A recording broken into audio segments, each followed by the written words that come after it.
এই যে বরেন্দ্র প্রকল্প যেটা শহীদ রাষ্ট্রপতি জিয়াউর রহমান চালু করেছিলেন, এই বরেন্দ্র প্রকল্প চালু করার পরেই শহীদ রাষ্ট্রপতি জিয়াউর রহমানের সময় দেশ খাদ্যে দ্বিগুণ খাদ্য উৎপাদন করে।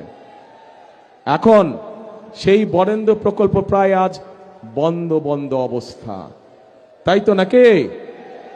আচ্ছা, আমি তো ভাই বহু বছর পরে আসছি, আমি কিছু জিজ্ঞেস করলে বলতে হবে তো আমাকে, নাহলে আমি জানবো কেমন করে?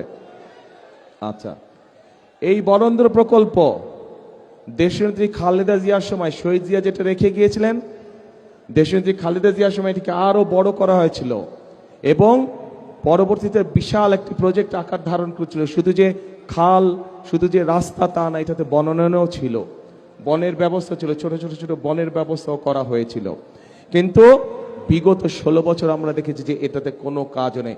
স্বায়ত্তশাসিত প্রতিষ্ঠানের মধ্যে এই বরেন্দ্র প্রকল্প সবচেয়ে বড় প্রকল্প ছিল, যাদের নিজস্ব বাজেট ছিল প্রায় 1000 কোটি টাকা। কিন্তু সেই বরেন্দ্র প্রকল্পকে ধামাচাপা রেখে দেওয়া হয়েছে।